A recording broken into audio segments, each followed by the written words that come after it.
Bom dia, pessoal. Hoje é dia 16 de junho de 2024 e como vocês estão vendo aí, pela imagem que está sendo mostrada pela câmera, que este deve ser o último vídeo que nós vamos fazer com esta câmera, que nos acompanha aí desde que o canal foi criado, né? E o aspecto que ela está mostrando é que já não tem mais condição, né? Ela já, vamos dizer, já deu o que tinha que dar, já envelheceu, né? Mas vamos fazer este último vídeo, mesmo assim com a imagem, com esse chuvisco aí atrás, para tocar no assunto que é o que está batendo em nosso coração agora. O que tenho a dizer para vocês é uma pergunta clássica, né? Que seria o tema do nosso estudo. É por que é impossível a convivência entre uma alma boa e uma alma ruim?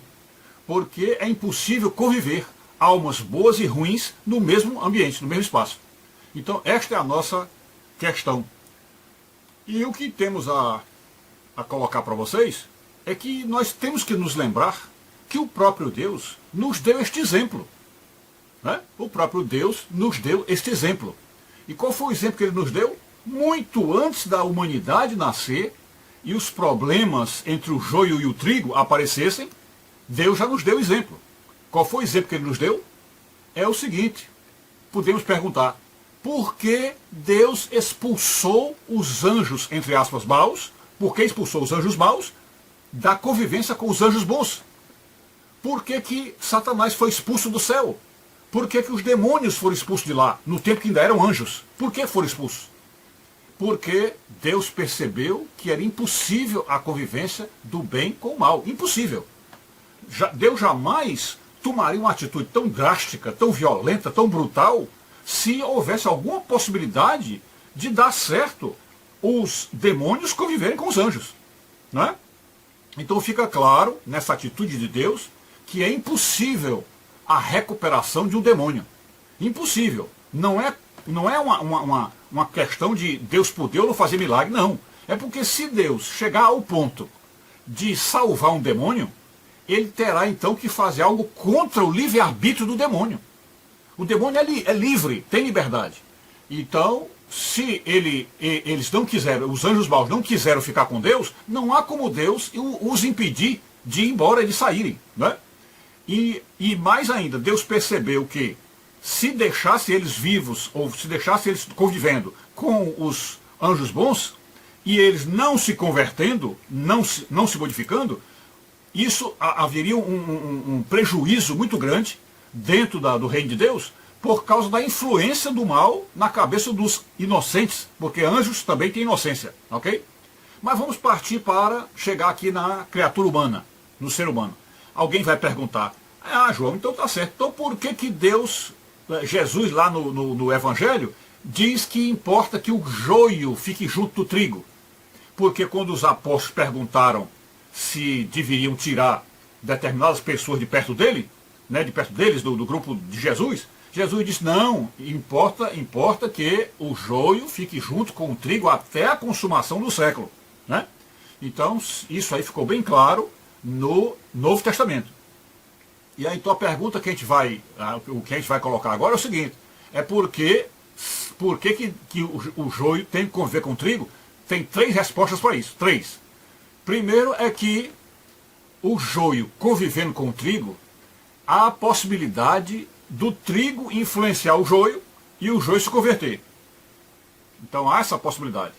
Depois, o joio convivendo com o trigo vai dar sempre uma lição para o trigo, para que o trigo perceba o quanto é difícil a pessoa se livrar do mal. Então, quando o joio está convivendo com o trigo, está havendo uma lição dupla aí. Ou seja, a possibilidade de que o trigo converta o joio, dessa possibilidade, e também há a lição para mostrar o quão difícil é converter o joio. O quão difícil é converter o joio. Então você só tem noção da grandiosidade do mal, do perigo do mal, da violência do mal, quando você coloca os dois convivendo juntos, para que o trigo se convença de que realmente o mal não presta, e que aquele é um caminho que não se deve seguir. Então a convivência dos dois tem essa possibilidade. E o terceiro ponto, bem pessoal, da a importância de deixar o joio e o trigo juntos, é porque essa convivência entre o trigo e o joio seria uma das únicas maneiras, talvez a única maneira, de mostrar para o trigo o quanto o mal é ruim.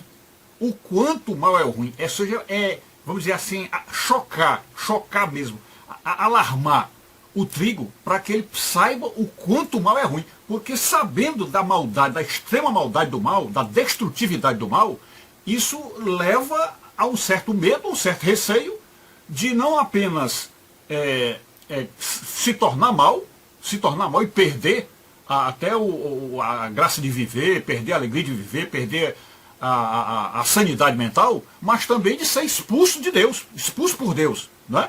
Então está aí, essa é a maneira da gente, vamos dizer assim, saber com certeza por que precisamos nos aferrar ao bem, ao lado do bem, e inclusive evitar a convivência com o mal. É claro que a gente precisa avaliar, porque existem algumas almas más que ainda são maleáveis, que ainda são dóceis, que ainda poderão ouvir alguma coisa. Mas, no geral, não se convertem como os demônios não se convertem. Aí eu vou deixar para vocês também aí o vídeo de uma pessoa que eu acho maravilhosa, um vídeo muito explicativo, muito bem feito, que dá uma noção de por que a gente não pode nem mesmo ser amigo do mal. Não podemos nem ser amigo, ou seja, tratar bem, receber bem, de boas maneiras, dar boas-vindas, né? Como disse lá o apóstolo João, né? O João do Apocalipse, quando ele disse, né? Se alguém vier ter convosco e não traz esta doutrina, não lhe deis as boas-vindas e nem o recebais em casa. Ou o contrário, não o recebais em casa e nem lhe deis boas-vindas. Então é uma coisa que é um afastamento mesmo, é ficar longe mesmo. Então é evitar a amizade. Então eu vou deixar aí para vocês o vídeo desta cristã maravilhosa que está aí, que eu mal sei o nome dela, mas que ela trouxe uma mensagem que é contundente e põe um ponto final nessa história, ok? É isso. Fiquem com Deus. Mas você vai deixar de fazer amizade com aquela pessoa porque ela é de esquerda? É claro que eu vou. A esquerda vai contra tudo aquilo que eu acredito, contra a minha fé, contra meus costumes, contra a minha moral, contra meus ideais, contra tudo. Para mim, a esquerda é uma ideologia maligna. Eu tenho isso muito claro na minha mente. E na minha concepção, uma pessoa só apoia a esquerda por 3 motivos. Alienação, porque aquelas pessoas que não buscam informação, não buscam conhecimento. Aquelas pessoas que são chucras, sabe? Por ignorância, no sentido de não ter informação, pessoas que não têm aquela informação. Ou por mau caratismo. É uma das 3 opções. Porque se uma pessoa sabe qual é a ideologia de esquerda e apoia, ela é mau caráter. Não tem outra coisa. A esquerda tem uma ideologia macabra. Tudo aquilo, tudo que você pensar que de ruim, que não vale nada, a esquerda apoia. Tudo. E tudo de bom ela condena. Então, como uma pessoa dessas pode ser minha amiga ou meu amigo? Conviver com meus filhos, conviver na minha casa, conviver com meu esposo. Não tem como. Não tem como. Certas coisas não se misturam. Ah, mas só sobre política? Política é tudo, gente. Política influencia na forma que você vai ganhar seu dinheiro, nos impostos que você vai pagar, na comida que está na tua mesa, na forma como seus filhos, seus sobrinhos vão ser criados, vão ser educados. Então, quem é amigo do meu inimigo é. É isso que eu penso.